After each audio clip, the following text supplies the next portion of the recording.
것이 아니요 오직 주를 위해 사는 것이라.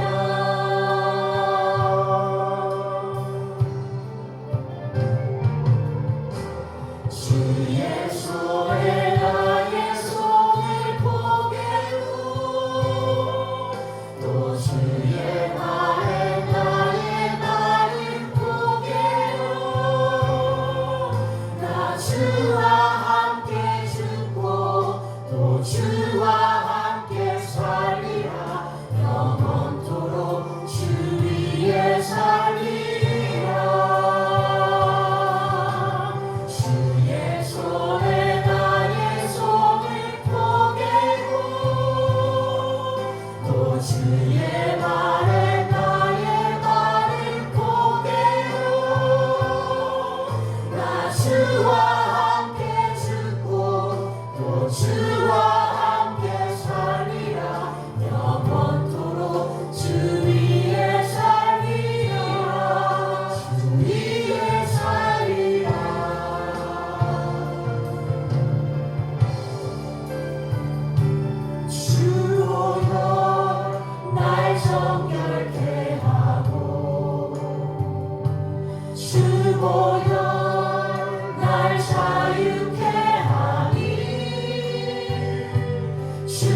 고난을 당하노라.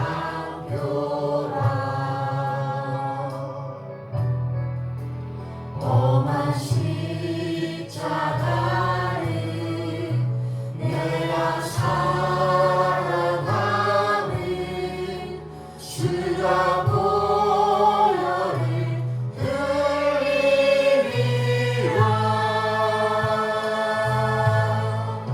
최후 승리를 얻기까지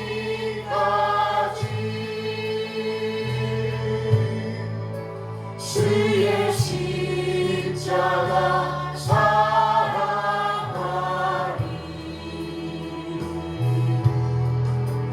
빛나며 얻기까지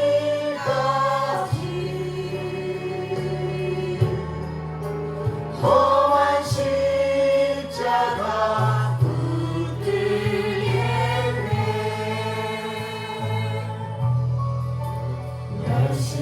멸시천대 받은 주의 십자가에 나의 마음이 끌리도다. 귀한 어린 양이 세상 죄를 지고 험한 십자가 지셨도다.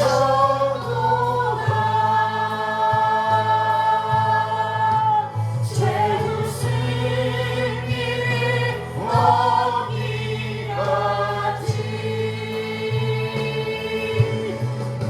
주의 십자가 사랑하리.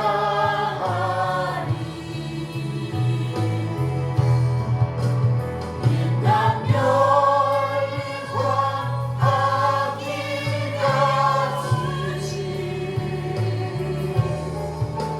험한 십자가 붙들겠네.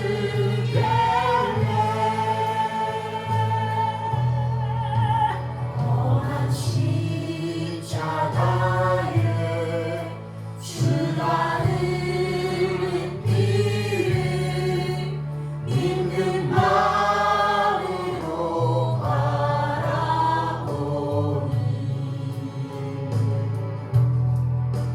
나를 용서하고 내 죄 사하시며 주가 흘리신 보혈이라.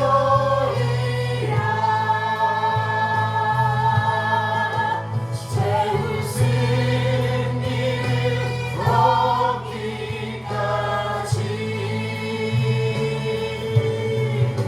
주의 십자가 사랑하리.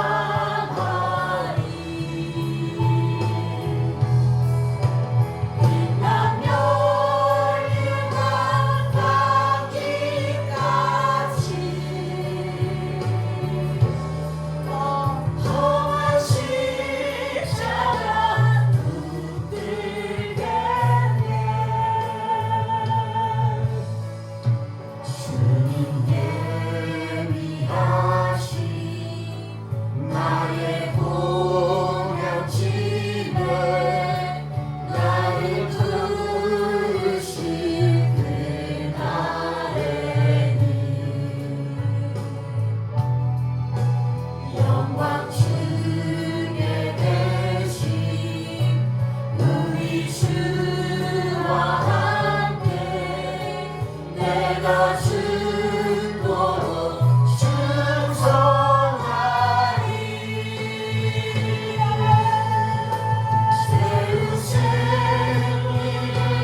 그리스도와 함께 십자가에 못 박혔나니 그런즉 이제는 내가 산 것이 아니요 오직 내 안에 그리스도께서 사신 것이라. 이제 내가 사는 것은 나를 사랑하사 나를 위하여 목숨을 버리신 하나님의 아들을 믿는 그 믿음 안에서 사는 것이라. 고백한 아버지 사도 바울처럼 우리들의 삶이 정말 그 십자가로 인하여서 죄 씻음을 받게 하시고 영원한 구원, 영원한 안식, 영원한 그 은혜 안에서 살 수 있도록 도와주신 것 너무나도 감사를 드립니다. 하나님 아버지, 그 은혜 아래 살아가는 것을 주님 오시는 그날까지, 주님 나라 가는 그날까지 주님의 은혜 가운데 십자가 안에서 살아갈 수 있도록 도와주시옵소서. 하나님 아버지, 이 시간 말씀을 전해주신 우리 목사님 영관의 강건함과 성령의 충만함으로 더하여 주시기를 원합니다. 하나님 아버지, 이 시간 신령과 진정으로 드려지는 귀하고 복된 예배가 되기를 기도하며 살아계신 예수 그리스도의 이름으로 기도드립니다. 아멘. 감사합니다. 이 시간은 시편 기도 시간입니다. 시편 19편 말씀을 보도록 하겠습니다. 다윗의 인도자를 따라 부르는 노래. 하늘이 하나님의 영광을 선포하고 궁창이 그의 손으로 하신 일을 나타내는도다. 날은 날에게 말하고 밤은 밤에게 지식을 전하니 언어도 없고 말씀도 없으며 들리는 소리도 없으나 그의 소리가 온 땅에 통하고 그의 말씀이 세상 끝까지 이르도다. 하나님이 해를 위하여 하늘의 장막을 베푸셨도다. 해는 그의 신방에서 나오는 신랑과 같고 그의 길을 달리기 기뻐하는 장사 같아서 하늘 이 끝에서 나와서 하늘 저 끝까지 운행하며 그의 열기에서 피할 자가 없도다. 여호와의 율법은 완전하여 영혼을 소성시키며 여호와의 증거는 확실하여 우둔한 자를 지혜롭게 하며 여호와의 교훈은 정직하여 마음을 기쁘게 하고 여호와의 계명은 순결하여 눈을 밝게 하시도다. 여호와를 경외하는 도는 정결하여 영원까지 이르고 여호와의 법도 진실하여 다 의로우니 그는 곧 많은 수금보다 더 사모할 것이며 꿀과 송이꿀보다 더 달도다. 또 주의 종이 이것으로 경고를 받고 이것을 지킴으로 상이 크니이다. 자기 허물을 능히 깨달을 자 누구리요. 나를 숨은 허물에서 벗어나게 하소서. 또 주의 종에게 고의로 죄를 짓지 말게 하사 그 죄가 나를 주장하지 못하게 하소서. 그리하면 내가 정직하여 큰 죄가에서 벗어나겠나이다. 나의 반석이시요 나의 구속자이신 여호와여, 내 입의 말과 마음의 묵상이 주님 앞에 연락되기를 원하나이다. 아멘. 아멘. 시간입니다. 골고다.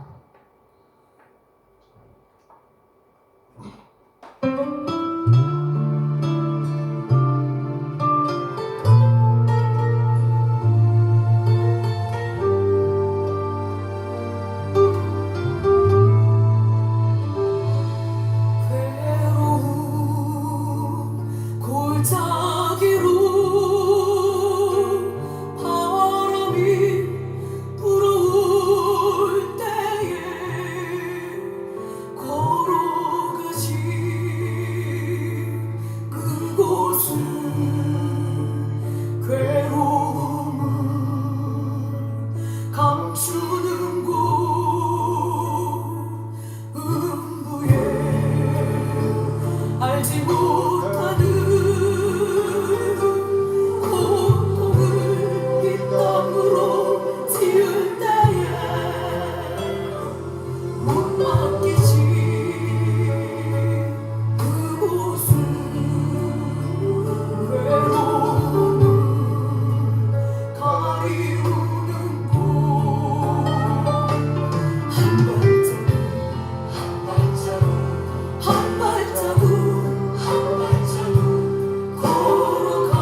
하나님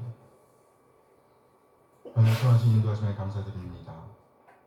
우리 한 사람 한 사람을 구원하시기 위해서 독생을 보내주신 우리 하나님의 그 놀라운 사랑을 찬양합니다.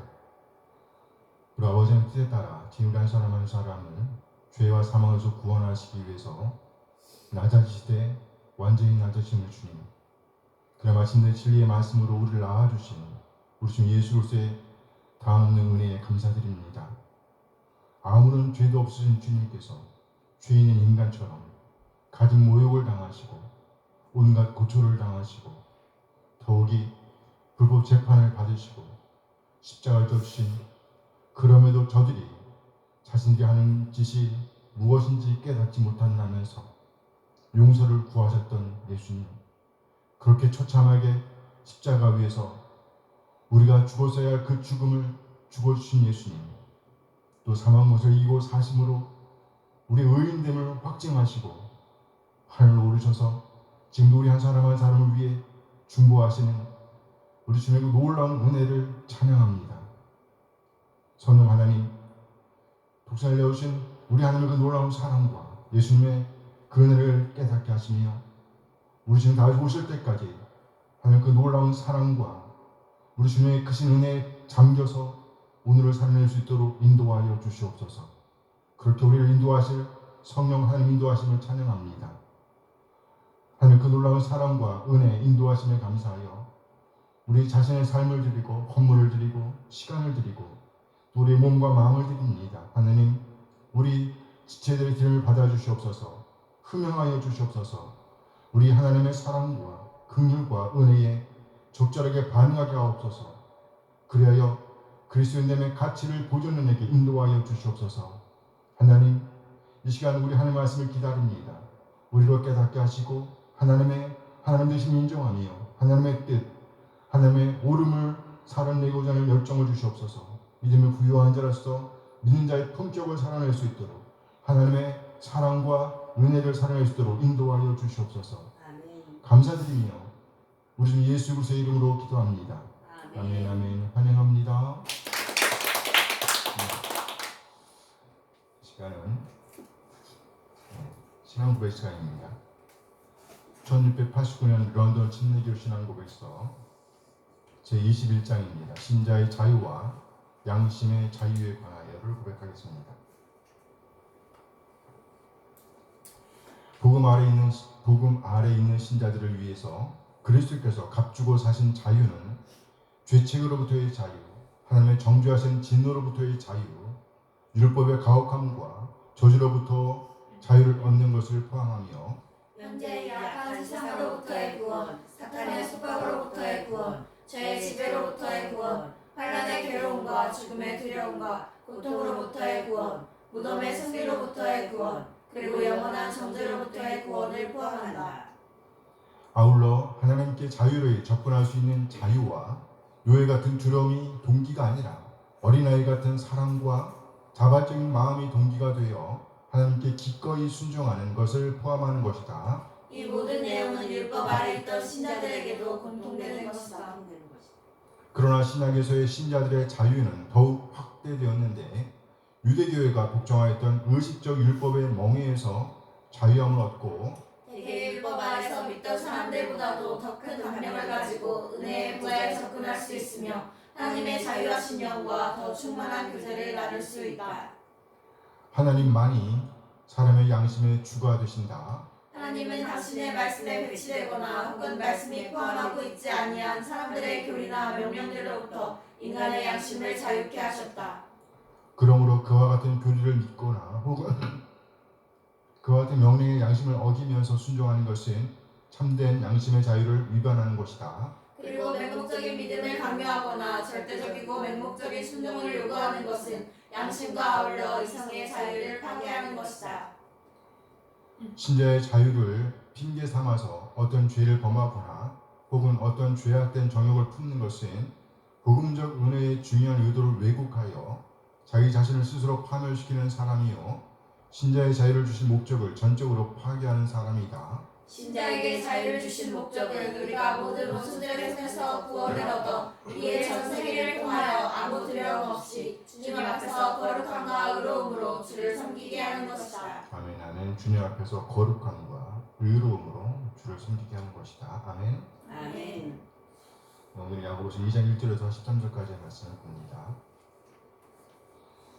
네, 형제들아, 영광의 주여 곧 우리 주 예수 그리스도에 대한 믿음을 너희가 가졌으니 사람을 차별하여 대하지 말라. 만일 너희 회당에 금가락지를 끼고 아름다운 옷을 입은 사람이 들어오고 또 남루한 옷을 입은 가난한 사람이 들어올 때 너희가 아름다운 옷을 입은 자를 눈여겨보고 말하되 여기 좋은 자리에 앉소서 하고 또 가난한 자에게 말하되 너는 거기 서 있든지 내 발등상 아래에 앉으라 하면 너희끼리 서로 차별하며 악한 생각으로 판단하는 자가 되는 것이 아니냐. 내 사랑하는 형제들아 들을지어다. 하나님이 세상에서 가난한 자를 택하사 믿음에 부요하게 하시고 또 자기를 사랑하는 자들에게 약속하신 나라를 상속으로 받게 하지 아니하셨느냐. 너희는 도리어 가난한 자를 업신여겼도다. 부자는 너희를 억압하며 법정으로 끌고 가지 아니하느냐. 그들은 너희에게 대하여 일컫는 바 그 아름다운 이름을 비방하지 아니하느냐. 너희가 만일 성경에 기록된 대로 네 이웃 사랑하기를 네 몸과 같이 하라 하신 최고의 법을 지키면 잘하는 것이거니와. 만일 너희가 사람을 차별하여 대하면 죄를 짓는 것이니 율법이 너희를 범법자로 정죄하리라. 누구든지 온 율법을 지키다가 그 하나를 범하면 모두 범한 자가 되나니. 간음하지 말라 하시니가 또한 살인하지 말라 하셨은지 네가 비록 간음하지 아니하여도 살인하면 율법을 범한 자가 되느니라. 너희는 자유의 율법대로 심판받을 자처럼 말도 하고 행하기도 하라. 이렇게 긍휼을 하지 않는 자에게는 긍휼 없는 심판이 있으리라. 긍휼은 심판을 이기고 자랑하느니라. 아멘. 아멘. 아멘.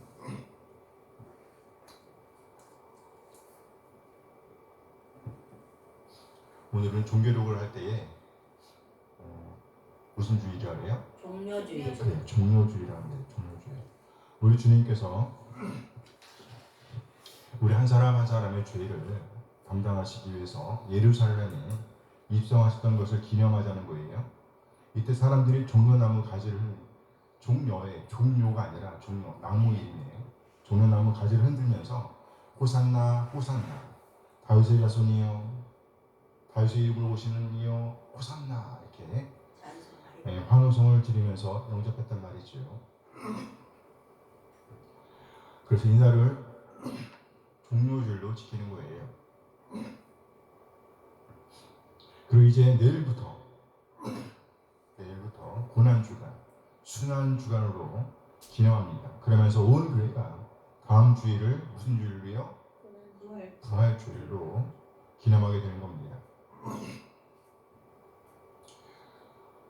네, 오늘 특송의 제목은 골고다였죠. 골고다. 뜻은 뭡니까? 네, 해골이라는 뜻이라고 해요. 해골이란 의미를 가진 언덕의 이름이 골고다라고 해요. 예수님께서 바로 그곳에서 죽으셨습니다. 이번 한 주간을 보내시면서 우리 주님의 십자가 죽으심을 묵상하면서 좀 더 깊은 묵상을 하면서 우리의 죄된 부분들을 회개하며 뭐하며? 회개하며 우리 하나님의 사랑과 은혜를 기념하게 되길 바랍니다. 아멘. 아멘. 아멘. 네, 오늘은 본 말씀 중심으로 해서 믿음과 사랑을 살아내야 합니다. 이런 제목으로 말씀을 나누도록 하겠습니다. 예수님을 생각하시면서 구원받은 우리 뭘 살아낸다고요? 믿음과 사랑. 그렇죠. 믿음은 사랑. 우리는 대한민국의 백성인과 동시에 하늘나라 백성입니다. 하늘나라의 백성. 왕이신 하나님의 통치를 받는 백성이라는 거예요. 누구의 통치를 받아요? 하나님의 하나님. 통치. 그래요. 우리는 이 나라에 속해 있기도 하지만 궁극적으로는 어디에 속해 있는 거예요? 하나님의 나라. 하나님 나라. 왕으로 하나님께서 왕으로 앉아 계시는 하나님의 나라에 속해 있어. 따라서 하나님의 통치를 받는 백성이라는 거예요. 이 땅에서 우리는 예수님을 구세주와 주님으로 믿고 고백함으로 하나님의 자녀로 거듭납니다. 하나님의 자녀가 되는 권세를 받았습니다. 예수님을 믿지 않았던 죄, 그리고 자기 마음대로 행하면서 살았던 죄, 하나님의 말씀을 외면하고 살았던 죄들을 회개하고 예수님을 왕으로 모시고 그 인도하심을 따라 살아가겠다고 고백할 때에 우리는 하나님의 자녀가 되는 권세를 받게 되었습니다. 아멘, 아멘. 아멘. 오늘 우리가 보고 있는 이 야고보서는요, 이렇게 믿음을 고백한 사람들에게 보내진 편지입니다. 그런데 이들은요, 원하지 않았지만 예수님을 믿는다는 이유로 박해를 받게 되었습니다. 박해. 또 이 박해로 인해서 다양한 종류의 고난에 직면해야만 했습니다. 어떤 사람들은요, 잘 다니던 직장을 잃어야 했던 사람들입니다. 또 어떤 사람들은요, 상당한 박해, 고문으로 인해서 몸을 움직이기 어렵게 된 사람들도 있었습니다. 당장에 먹고 사는 문제로 고민할 수밖에 없는 지체들도 있었습니다. 그리하여 어쩔 수 없이 정든 땅을 떠나야만 했던 사람들이 있었습니다. 원하지 않는 가운데 흩어 살아야만 했던 그리스도인들에게 보낸 편지가 바로 야고보서예요. 야고보서 1장 1절 말씀입니다. 함께 읽어요. 하나님과 주 예수 그리스도의 종 야고보는 흩어져 있는 12지파에게 문안하노라. 누구에게? 흩어져 있는 12지파에게. 이는 곧 예수님을 구세주와 주님으로 믿다가 단지 그 이유 때문에 불이익을 당하고 그럼 마침내 삶의 터전을 떠나 살아야만 했던 12지파 지체들에게 보낸 편지입니다. 이들은 가는 곳마다에서 믿음을 위한 투쟁을 해야만 했습니다. 그런데 그들 중에 믿음이 있다고 말은 그렇게 하지만 사실은 믿음이 없었던 사람들이 섞여 살았습니다. 그래서 이들로 인해서 믿음의 시험을 당해야만 하는 상황에 처하게 됐습니다. 그러니까 하나님의 자녀가 되었다고 말은 하지만 실제로는 믿음이 없었던 사람들, 그래서 아무런 영향력을 행사하지 못하던 사람들, 아니 오히려 부정적인 영향을 미치던 사람들이 있었습니다. 그들은 자신들만 그런 것이 아니라 실제로는 믿음이 있지만 아직은 완전히 성숙되지 못한 사람들, 그들에게 악한 영향을 끼치기도 했습니다. 그래서 아직 연약한 자들이 시험을 받아서 시험을 당하여 유혹을 받아서 결국 신앙의 가치를 유지하지 못하게 되기도 했습니다. 거짓 믿음의 영향력이 너무나 심하여 자신의 믿음을 유지하지 못할 뿐만 아니라 더 이상 잃어버린 영혼들을 구원하지도 못하는, 그래서 교회 공동체를 무너뜨리고 하나님의 영광을 가리는 그런 상황이 올 수도 있었습니다. 참으로 아주 다급한 상황이 전개되고 있었습니다. 그래서 아주 불타는 심정으로, 다급한 심정으로 쓰여진 편지가 바로 야고보서입니다. 오늘 본문에서도 보면 그런 거짓 믿음의 영향력이 나타나고 있습니다. 오늘 본문 야고보서 2장 2절 말씀입니다. 함께 읽어요. 만일 너희 회당에 금가를 채우고 아름다운 옷을 입은 사람이 들어오고 또 남는 옷을 입은 가난한 사람이 들어올 때, 여기에 보면 두 사람이 첨예하게 대립되고 있습니다. 한 사람은 금가를 찢긴 사람입니다. 아름다운 옷을 입은 사람입니다. 겉으로 볼 때 이 사람은 부한 사람임에 틀림이 없습니다. 범접할 수 없는, 범접하기 쉽지 않은 사람임에 틀림이 없습니다. 쉽게 다가갈 수 없는 사람입니다. 이런 일을 상상하는 일은 어렵지 않죠? 만일에 대통령께서 우리 교회당에 오자고 생각해봐요. 어디 앉혀드리겠어요? 오지 말라 그랬지. 여기 앉을 자리가 없으니까 오지.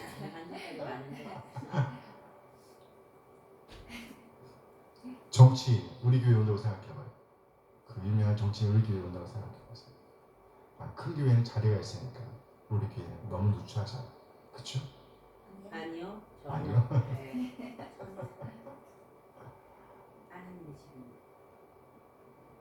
이렇게 좁고 초라한 곳에 쉽지 않겠죠? 그럴 거예요. 이런 사람이 들어올 때 우리는 어떻게 할까요? 3절 말씀이에요. 실제입니다. 2장 3절 함께 읽어요.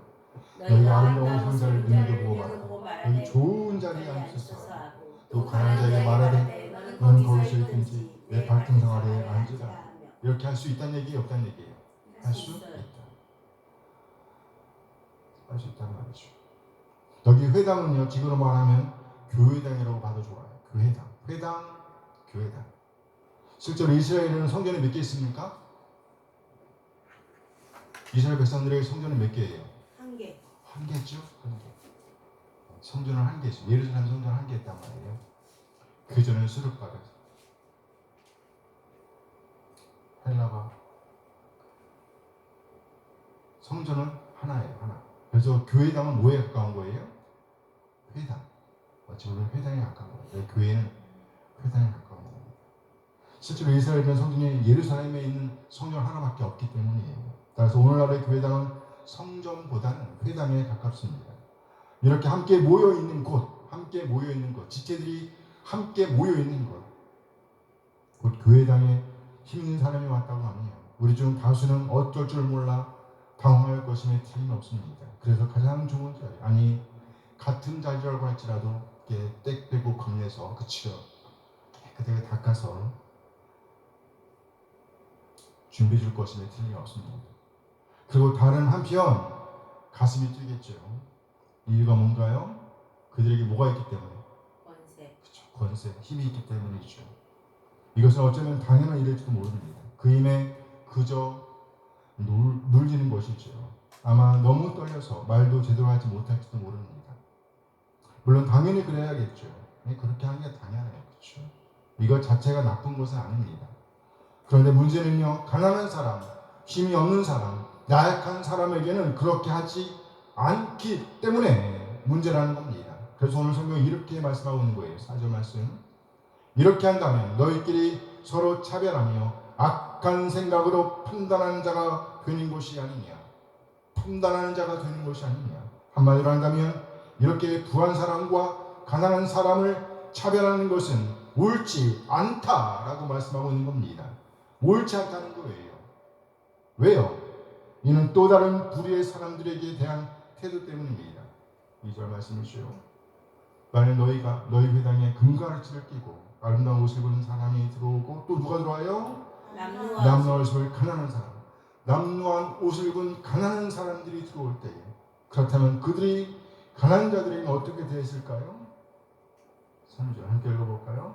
너희가 아름다운 옷을 입은 자를 눈여겨보고 말하되 여기 좋은 자리에 앉으소서 하고, 또 가난한 자에게 말하되 너는 거기 서 있든지 내 발등상 아래에 앉으라 하며. 그래, 이게 문제예요. 너는 거기 서 있든지, 내 발등상 아래, 내 발밑에 좀 앉든지, 이게 문제라는 거죠. 정확하게 이게 차별입니다. 뭐라고요? 차별. 이 얼마나 어처구니 없는 일이에요. 정말 어이없는 일입니다. 그러나 충분히 있을 수 있는 일입니다. 우리 주변에서 한참 동안 회자되던 말들 중에서 이런 말이 있습니다. 갑의 횡포. 예를 들어 계약서를 쓸 때 갑은 세를 주는 쪽입니다. 그리고 을은 세를 얻어 들어가는 쪽입니다. 사장과 직원으로 봐도 될 것 같아요. 다시 말해 가진 자와 못 가진 자의 관계입니다. 따라서 갑의 횡포로 가면 가진 자의 횡포라는 말이죠. 이에 따라 많은 을들이 피해를 입고 있습니다. 급기야 목숨으로 항변하게 이르기도 하죠. 이런 일들이 일어나기 전에 미리 가진 자들이 나눔을 살아낸다면, 나눔을 실천한다고 한다면 얼마나 좋을까요? 그러면 왜 이런 일들이 되풀이 되는 것일까요? 오늘 보면 8절 말씀입니다. 야고보서 2장 8절 함께 읽어요. 너희가 만일 성경에 기록된 대로 이웃 사랑하기를 네 눈과 같이 하라 하신 최고의 법을 지키면 잘하는 것이거니와. 오늘 성경은 한마디로 우리가 하나님의 말씀을 무시했기 때문이라고 말씀하고 있는 거예요. 만일 우리가 하나님의 말씀대로 살았다고 하면 그것은 잘하는 것입니다. 말씀은 계속 이어집니다. 9절 말씀이에요. 야고보서 2장 9절 함께 읽어요. 만일 너희가 사람을 차별하여 대하면 죄를 짓는 것이니 율법이 너를 범법자로 정죄하리라. 무슨 말이에요? 말씀을 무시하면 죄를 짓는 것이라고, 율법이 그렇게 범법자로 정죄할 것이라고 말씀합니다. 그렇게 판결을 받게 될 것이라는 말이에요. 그렇다면 그 원인은 뭐예요? 우리가 뭐 했기 때문에? 차별. 그래요. 차별하고 있기 때문이라는 겁니다. 하나님의 말씀을 무시했기 때문이라는 거예요. 오늘 보면 이렇게 하나님의 말씀을 외면하여 범법자로 판결을 받은 사람에게 닥칠 일에 대해서 명확하게 선포하고 있습니다. 그럼 13절 말씀입니다. 야고보서 2장 13절 말씀 함께 읽어요. 긍휼을 행하지 않는 자에게는 긍휼 없는 심판이 있으리라. 긍휼은 심판을 이기고 자랑하느니라. 우리가 누군가에게 긍휼 자비를 베푼다고 하면 그것은 반드시 그의 합당한 열매를 맺게 된다는 겁니다. 하지만 긍휼을 행하지 않는다고 하면 긍휼 없는 심판이 있을 것이라고 어마하게 경고하고 있습니다. 특별히 오늘 본문은요, 율법의 기능에 대해서 좀 더 구체적으로 설명하고 있습니다. 구약 성경에 보면 아주 많은 계명들이 나옵니다. 어떤 학자가 그 계명들의 숫자를 다 세어봤다 그래요. 세어보니까 몇 개가 있다고 그래요? 613. 그래요. 613개 있다고 그래요. 대단하시네요. 그렇죠? 네. 613개. 이는 다시 두 개로 나뉩니다. 하나는요, 하라. 또 하나는요, 하지 말라. 그래서 하지 말라는 명령이 365개라 그래요. 하라는 명령이 245개 이렇게 된다고 확인했다 그래요. 구약의 명령은 크게 두 가지로 나뉘죠. 그래서 하라는 명령과 하지 말라는 명령입니다. 신약에서 바울 사도는 하라는 명령을 지키지 못했을 때 그것을 가리켜서 죄, 해야 할 것을 하지 못했다, 죄, 표적을 빗나갔다는 의미입니다. 그리고 하지 말아야 할 것을 범했을 때 이것을 가리켜 허물이라고 표현했다고 말합니다. 그래서 우리는 허물과 죄로 죽었다는 거예요. 에베소서 2장 1절 말씀입니다. 에베소서 2장 1절 말씀 함께 읽어요. 그는 허물과 죄로 죽었던 너희를 살리셨도다. 우리는요, 하지 말아야 할 일들을 행했습니다. 정도에서 벗어나면 안 되었습니다. 다른 길로 가면 안 되었습니다. 그런데 다른 길로 가버렸어요. 허물입니다. 또 우리는 마땅히 해야 할 일들을 하지 못했습니다. 죄입니다. 모든 계명들 중에서 하나만 어겨도 그것은 죄입니다. 오늘 10절 말씀이죠. 야고보서 2장 10절 말씀 함께 읽어요. 누구든지 온 율법을 지키다가 그 하나를 범하면 모두 범한 자가 그래요. 하나를 범하면 모두 범한 자가 된대요. 빠져나갈 수가 없다는 말이에요. 그러니까 나는 이런 죄를 범한 적이 없어요, 이렇게 말할 수가 없다는 것이에요. 그러나 다행인 것은요, 우리 주님께서 우리 한 사람 한 사람의 죄를 지시고 십자가를 지심으로 그 모든 죄를 청산하셨다는 겁니다. 아멘. 청산하셨다, 깨끗하게 계산하셨다는 겁니다. 그럼 우리는요, 그 누구도 차별할 수 없는 위치에 서 있는 겁니다. 차별할 수 있다 없다? 없다. 이 얼마나 놀라운 은혜인지요. 그런데도 불구하고 여전히 옛 습관을 따라 겉만 보고 사람들을 차별해서는 안 된다고, 우리가 얼마나 어리석은 일들을 습관처럼 범하고 있는지를 지적하십니다. 6절 말씀이에요. 야고보서 2장 6절 함께 읽어요. 너희는 도리어 가난한 자를 없음을 겪도다. 그 자를 억압하며 법정으로 끌고 너희는 도리어 가난한 자를 없음을 겪도다. 그들은 뭐하는 사람인데? 그 너희를 억압하며 법정으로 끌고 가는 사람인데. 그렇습니다. 우리를 억압하는 사람들, 그들은 가난한 자들이 아닙니다. 우리를 억압하는 사람들, 그들은 가난한 자들이 아닙니다. 그들은 힘없는 자들이 아니에요. 가난하고 힘없는 자들이 우리를 억압하고 박해하는 것이 아닙니다. 우리를 박해하는 자들은 결코 가난하고 힘없는 자들이 아니라는 말이에요. 그렇다면 우리를 억압하고 박해하는 자들은 누구인가요? 부자들. 그렇죠. 우리를 억압하는 사람들은 바로 우리가 선대하려고 했던 바로 그들입니다. 우리가 좋게 대하라, 최선을 다해서 대하려고 했던 그 사람들이 우리를 박해합니다.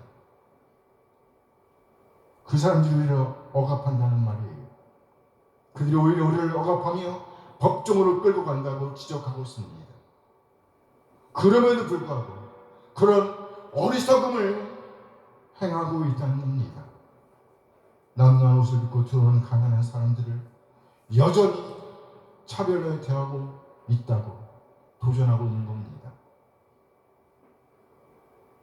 오늘 우리에게 일어나는 일들도 예외는 아니죠.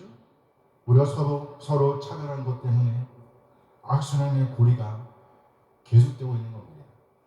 따라서 우리는 예수님의 구세주와 준원을 믿고 거듭난 자로서 저들과 다른 삶의 원리를 따라야 함을 오늘 성경은 말씀하고 있습니다. 그것은 곧 우리가 가지고 있는 것으로 우리의 어떠함을 보여주고 그렇게 오늘을 살아내므로 하나님 되심을 드러내야 한다는 것이에요. 하나님의 이름을 영원롭게 해야 한다는 겁니다. 하나님의 이름에 먹칠하는 인생이 되어서는 안 된다는 거예요. 왜요? 우리 어깨에 하나님의 멍에가 걸려있기 때문입니다. 여기에 하나님의 멍에가 걸려있어요. 우리 어깨에 말이에요. 그렇다면 예수님의 믿음으로 우리가 소유하게 된 것은 뭘까요? 오늘 보면 빈무기천에 관계없이 우리가 소유하고 있는 것 두 가지를 언급하고 있습니다. 오늘 보면 5절 말씀이에요. 야고보서 2장 5절 말씀. 함께 읽어요. 내 사랑하는 형제들아 들을지어다. 하나님 세상에서 가난한 자를 택하사 믿음에 부요하게 하시고 또 자기를 사랑하는 자들에게 약속하신 나라를 상속으로 받게 하지 않으셨느냐. 여기 가난한 자를 언급한 것으로 봐서 부한 사람을 제외시키는 것처럼 보입니다. 하지만 이 가난한 자라는 언급은 자기를 사랑하는 자라는 말로 인해서 빈부 귀천을 가리지 않고 거듭난 사람, 즉 하나님의 말씀으로 거듭난 사람, 참 경건으로 하나님의 말씀을 살아내는 모든 사람을 가리키게 된다고 보입니다. 따라서 빈부 귀천 가리지 않고 소유하고 있는 것, 믿는 사람들, 그리스도인들이 소유하고 있는 것 두 가지를 본문에서 찾아볼 수 있다는 겁니다. 참으로 예수님을 믿는다고 할 때의 말이에요. 먼저 세상에서 가난한 자는요, 그 세상의 눈으로 볼 때에 가난한 사람을 말하는 것입니다. 다시 말해 세상의 눈으로 볼 때에 권세가 없을 수 있습니다. 또 세상의 눈으로 볼 때에 가난한 자라 할 수 있습니다. 다시 말해 힘도 없고 배경도 없는 사람 말이에요. 하지만 그렇다고 할지라도 하나님께서 이런 사람들을 선택하신다는 겁니다. 그리고 그들의 믿음을 믿음을 부여하게 하셨다고 말씀합니다. 하나님이 세상에서 가난한 자를 택하사 믿음에 부여하게 하시고, 그러는 본문에서 우리는요 세상의 눈으로 볼 때에는요 비록 가난할지라도 믿음에는 부여할 수가 있다는 겁니다. 믿음에는 부여할 수가 있다. 오히려 충만한 믿음의 소유자일 수가 있다는 것입니다. 무슨 말일까요? 오히려 더욱더 이웃의 필요를 잘 살필 수가 있었다는 겁니다. 잘 살필 수가 있다는 말이에요. 하나님의 눈으로, 누구의 눈으로? 하나님의 눈으로. 하나님의 눈을 가지고 이웃의 필요를 더욱 더 잘 살필 수가 있다. 믿음. 여기서 우리는 그리스도인이 소유하고 있는 것 한 가지를 발견하게 됩니다. 그것이 뭐라는 얘기예요? 믿음. 그렇죠. 믿음으로 부여하게 하셨다는 말씀에서 보듯이 믿음입니다. 뭐요? 믿음. 우리는 이 믿음을 살아내야 합니다. 믿음을 살아내야 합니다. 그렇다면 믿음을 살아낸다는 말의 의미는 뭘까요? 이 편지의 수신자들은 상당한 고난에 직면해 있었습니다. 물론 그들 중 어떤 지체들은 여전히 자리를 짓고 있었을 것입니다. 또 상당한 부를 누리고 있었을지도 모릅니다. 그러나 상당수의 지체들은 박해를 받았습니다. 그러나 말미암아서 그 핍박으로 인해서 고난, 어려운 상황에 직면해 있었을 것임에 틀림이 없습니다. 그러므로 믿음을 살아낸다는 의미는요, 그 모든 환경을 초월하여 서로를 보듬고 살피는 오늘을 살아내야 한다는 겁니다. 그렇습니다. 하나님의 눈으로 이웃의 필요를 살필 줄 아는 눈을 소유하게 되었다는 겁니다. 믿음이죠. 따라서 그리스도인이라고 한다면 이처럼 하나님의 눈으로 이웃을 살필 수 있는 믿음을 살아내야 합니다.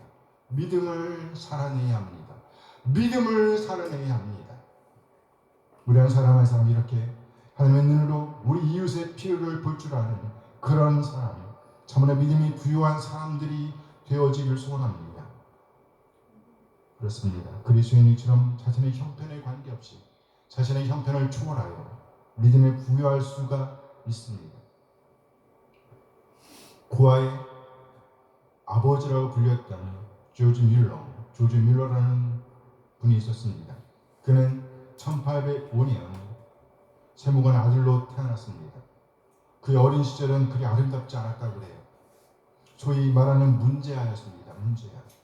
그야말로 이 세상의 길로 향하던 그런 어린 시절, 청소년 시절을 보냈습니다. 그러던 그가 20세의 나이에 접어들던 한날 친구의 설계로 기도 모임에 참석하게 되었습니다. 그때 그는 살아계신 하나님을 만납니다. 그리고 한결같이 자신을 향하고 있던 하나님의 시선을 품게 됩니다. 그 이후로 그의 삶은 그야말로 아름답게 변화했습니다. 그리스도인의 모습으로 말해요. 그리스도인의 모습. 지난날의 죄들을 하나하나 눈물로 회개합니다. 눈물을 펑펑 쏟아가며 자신의 죄들을 하나하나 불러가며 회개합니다. 그리고 마침내 30세로 접어들면서 믿음의 부유한 자가 되어 고아원을 세웠습니다. 고아원. 물질적인 것으로는 넉넉하지 못했지만 믿음이 부유했기 때문에 그는 그 많은 고아들을 오랫동안 섬길 수가 있었습니다. 그렇게 믿음을 살아낸 겁니다. 하나님의 눈으로 말이에요. 누구의 눈으로? 하나님의 눈으로. 93세의 나이로 하나님의 나라에 갈 때까지 59년간 한결같이 그 일로 헌신하였습니다. 그는 15만 명의 고아들에게 하나님의 사랑을 보여주었다 그래요.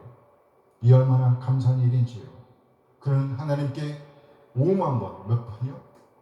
5만 번 내 기도응답을 경험했다 그럽니다.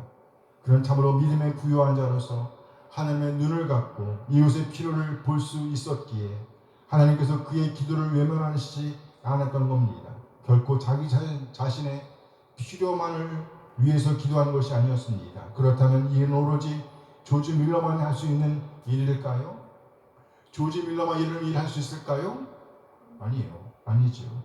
예수님을 구세주와 주님으로 영접하여 하늘 자녀가 된 우리도 그렇게 우리 삶의 영역에서 믿음의 부유한 자로서 하나님의 시선으로 이웃의 필요를 보고 섬길 수가 있다는 말입니다.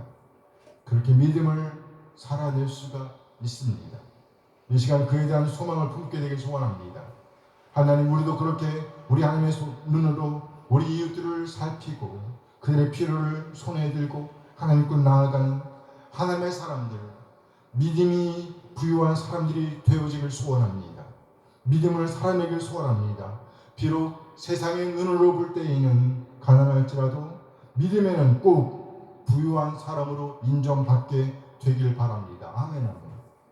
조지 밀러 한 사람으로 인해서 수많은 하나님의 사람들이 세워졌습니다. 뿐만 아니라 그로 인해서 그 나라는 그 어려운 시절을 너끈히 극복할 수가 있었습니다. 그 한 사람의 힘으로 말이에요.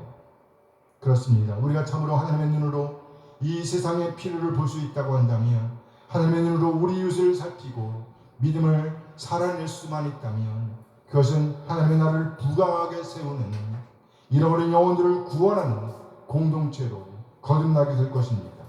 우리 모두 이렇게 하나님의 눈으로 세상을 품고 믿음을 살아내는 하나님의 사람들이 되어지길 소원합니다. 아멘. 두 번째로 그리스도인이 소유하고 있는 것, 그것은 바로 하나님께서 약속하신 나라라고 말씀하고 있습니다. 그러니까 우리가 참으로 예수님을 구세주와 주님으로 믿은 사람들이라고 한다면 당연히 하나님의 나라를 상속으로 받게 되었다는 거예요. 그런데 오늘 본문을 자세히 보니까 한 가지 덧붙여진 말씀이 있습니다. 덧붙여진 말씀이 있어요. 그것은 곧 자기를 사랑하는 자들에게 라는 말입니다. 5절 말씀 다시 한번 볼까요? 함께 읽어요. 내 사랑하는 형제들아, 들을지어다. 하나님이 세상에서 가난한 자를 택하사 믿음에 부유하게 하시고 또 자기를 사랑하는 자들에게 약속하신 나라를 상속으로 받게 하지 아니하셨느냐. 그래요. 또 자기를 사랑하는 자들에게 약속하신 나라를 상속으로 받게 하지 아니하셨느냐. 여기 보면 약속하신 나라를 그렇죠. 약속하신 나라를 성소로 받게 하지 않았느냐? 누구에게 그래요? 자기를 사랑하는 그렇죠. 자들. 자기를 사랑하는 자들에게. 여기 사랑이라는 말씀을 다시 한번 주목해 주시면 사랑. 자기를 사랑하는 자들에게 약속하신 나라를 주시겠다고 하는 거예요.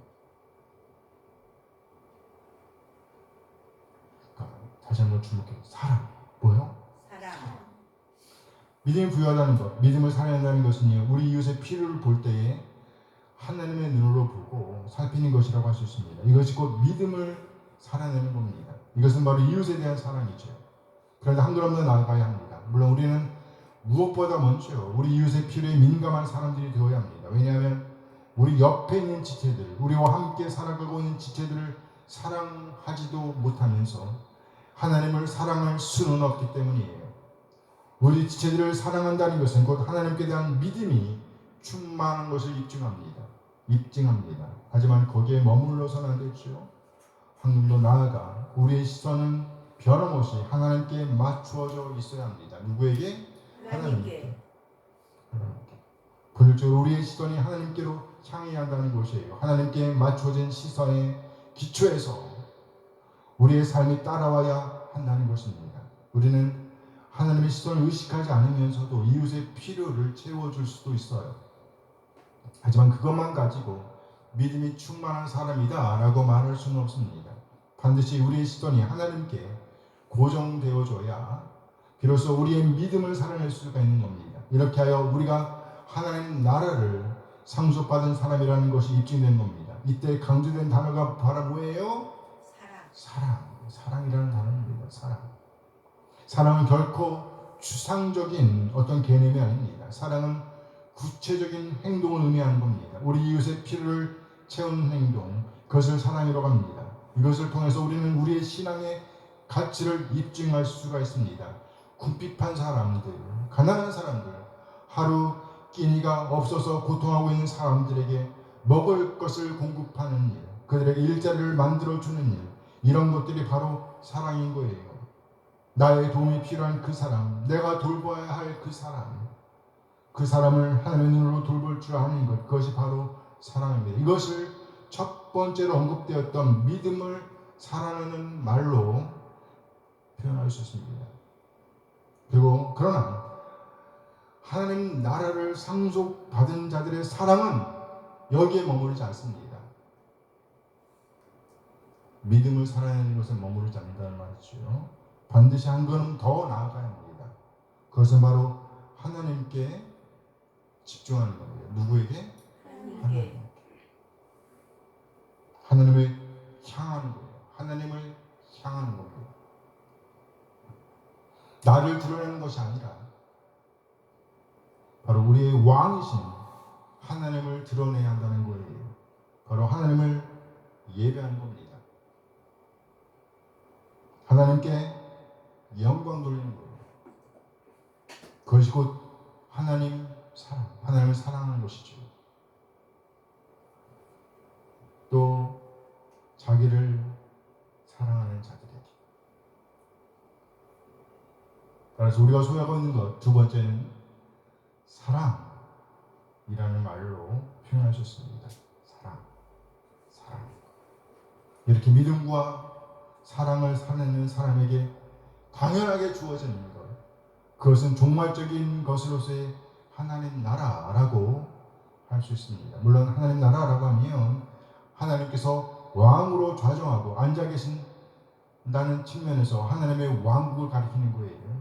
이렇게 놓고 보면 이미 우리는 하나님의 통치 안에 머물고 있으니까 현재 하나님의 통치를 받고 있다, 하나님 나라를 누리고 있다고 볼 수도 있습니다. 그렇죠? 그러나 종국적인 의미에서의 하나님 나라, 완성된 하나님의 나라는 아직 도래하지 않았기 때문에 하나님 나라를 상속으로 받게 될 것이라 라고 표현되는 겁니다. 어쨌든 우리는 오늘 본문을 통해서 우리는 첫 번째 믿음을 살아내야 하며 두 번째 사랑을 살아내야 한다는 것을 배우게 됩니다. 본문에서 믿음은 이웃을 향하는 것으로서 수평적입니다. 수평적이에요. 그리고 사랑은요, 하나님을 향한 것으로서 수직적입니다. 그래서 십자가죠. 십평, 그렇죠? 십자가죠.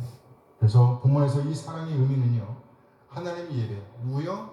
하나님 예배 또는 하나님께 영광, 이렇게 표현할 수 있습니다. 하나님 예배, 하나님께 영광. 그러나 사실 이 사랑이라는 말은 매우 추상적일 수 있습니다. 그래서 우리는 그 사랑을 볼 수가 없었어요. 사랑을 볼 수가 없었단 말이에요. 그래서 하나님께서 먼저 그 사랑을 우리에게 보여주셨습니다. 어떻게 해요? 독생자 아들을. 그래요. 맞아요. 잘하셨어요.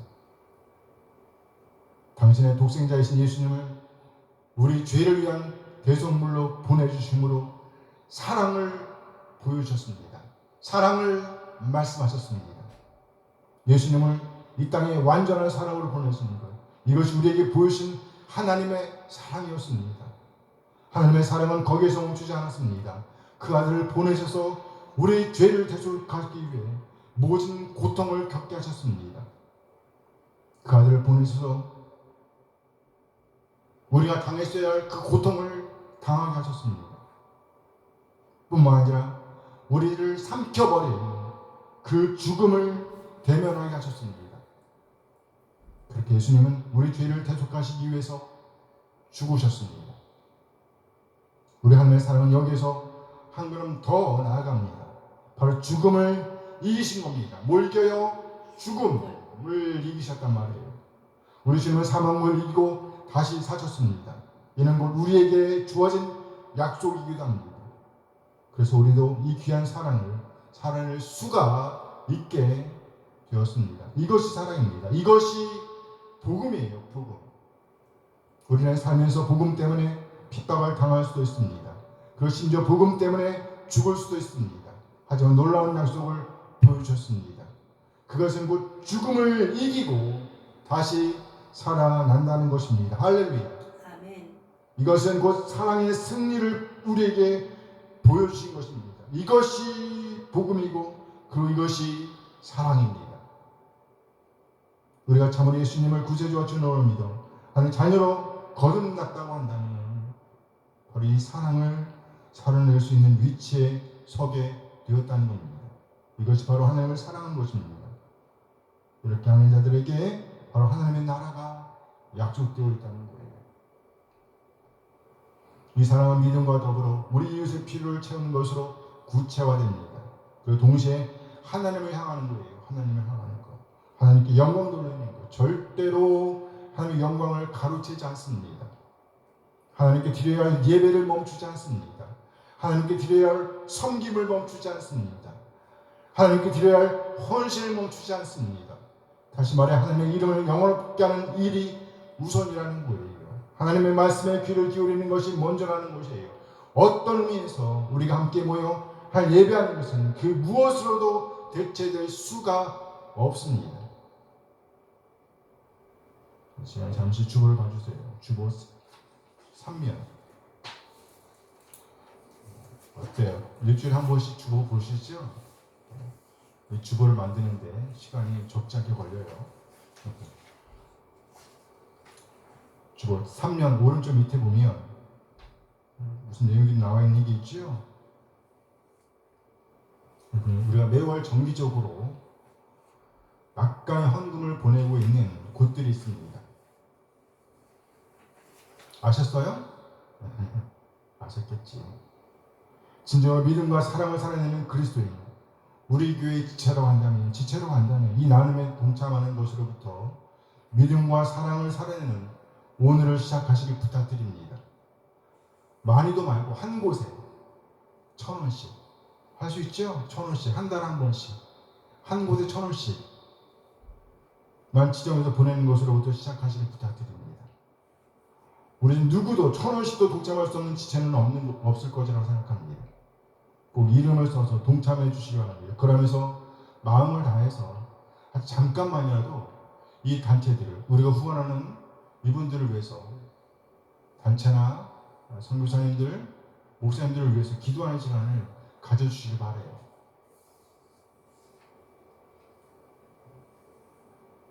우리 모두 꼭 이웃의 필요를 채우는 풍성한 믿음, 하나님의 눈을 갖게 되었습니다. 한 걸음 더 나아가 우리 한 사람 한 사람, 비록 적은 무리라고 할지라도 하나님의 사랑을 근거로 약속된 하나님 나라를 소유하고 있는 하나님의 백성, 하나님의 다스림, 하나님의 통치를 받고 있는 백성으로 간다면 하나님의 영광을 가렸던 우리 죄들을 버리고 뭘 버려요? 죄. 하나님의 영광을 가렸던 죄. 그 죄들을 버리고 죄에 관련된 그 하나님을 버려야 합니다. 하나님의 요구를 채워야 합니다. 이렇게 우리가 하나님의 통치를 받는 백성으로서 믿음과 사랑을 살아내고 있다면 하나님 반드시 우리를 통해서 일하실 겁니다. 우리 공동체는 마침내 세상을 밝히는 빛과 소금이 될 겁니다. 세상을 밝히는 빛, 세상의 썩어짐을 면하게 하는, 방지하는 소금. 하나님의 영광을 드러낼 뿐만 아니라 마침내 우리나라를 지키고 부강하게 할 것입니다. 하나님의 사랑하는 본을 따랐던 사람들로 인해서 우리나라는 다시 일어설 수 있었습니다.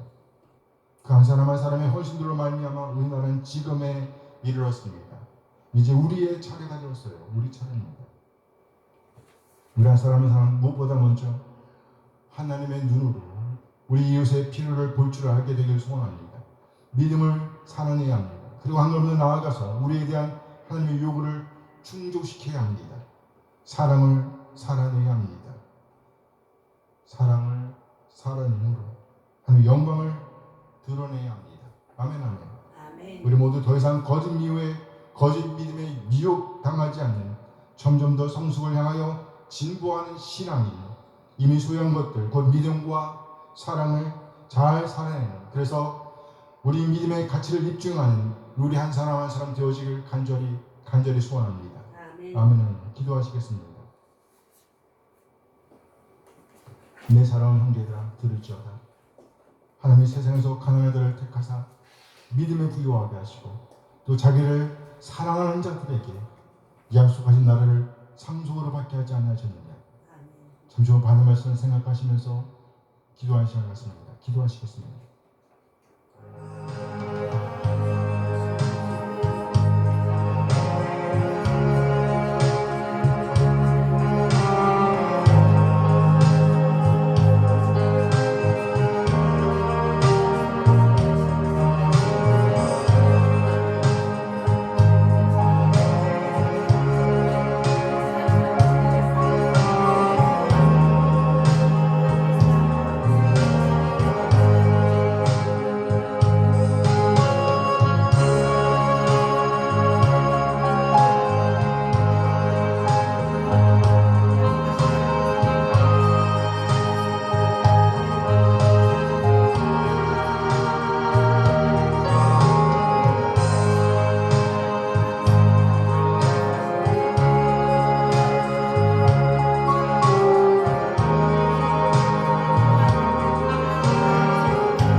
나눠주시고 하나님의 자녀로 하나님의 통치를 받는 백성으로 삼아주셔서 감사드립니다. 아멘. 이 놀라운 구원을 성취하시기 위해서 상상할 수 없는 피를 흘려주신 우리 주님의 은혜에 감사드립니다. 아멘.